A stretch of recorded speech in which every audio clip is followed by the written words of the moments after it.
I didn't even know what a video game was, really, just some vague idea. That being you would take some real-life thing and actually put it into the game. Well, in some limited fashion anyways.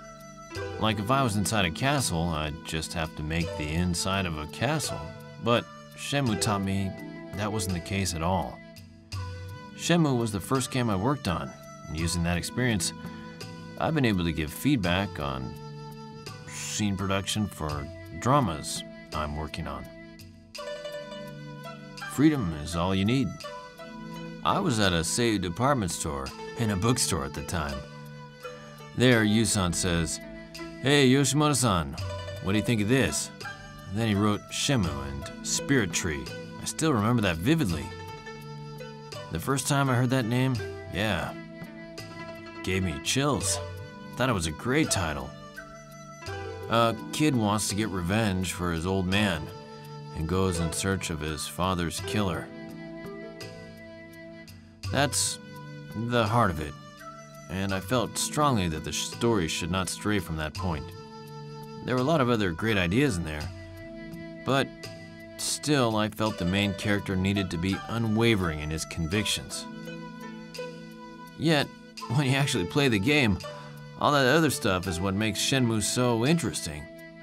Ryo feels he must avenge his father, but is at the capsule toy machines playing away.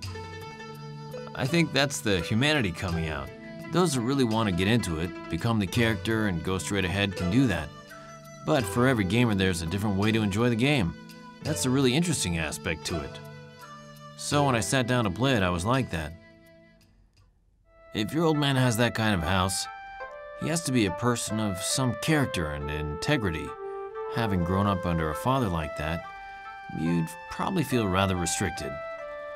But, without a doubt, he'd probably be very fond of him. At his dying father's last words, well, in the game, he may not have reflected on it much there, but there would be a lot going on through his head about what his father did. That would get more and more imprinted on him. And as he goes out and meets all these different people, he would come to know where he came from. With the death of his father, it would be like Ryo continuing on in his father's footsteps. To make it sound cool, that is. His brain is always working. He's seeing and thinking much farther ahead of someone like me. When we are having a meeting, I often feel like that. I'm not the type to be adversarial with people. I want to make something that will make other people happy. There are probably millions of people playing games because of Yusan.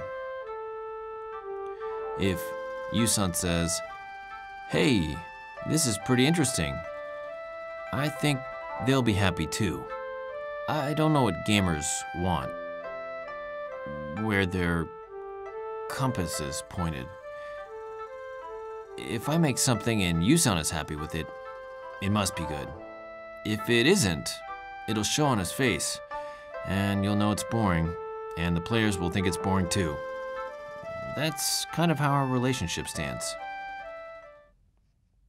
When I first became involved with Shenmue, I'd just celebrated my 40th birthday.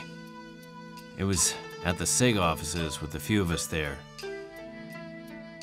At that time, I didn't think I had changed at all, but I probably had changed.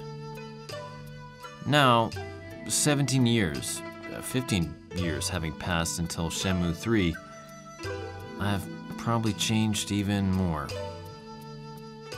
I had no intention of that happening, but with each line I wrote, yeah, it changed me. I think about it, and I couldn't tell you how, but I'm excited to test it and see for myself. I'm ready to be part of it again. It's like meeting myself as I was 15 years ago. It should be a really nice opportunity. It's definitely not TV work. It's being asked to play the same person in a part you did before. Being able to do something you did 15 years earlier should be an invaluable experience.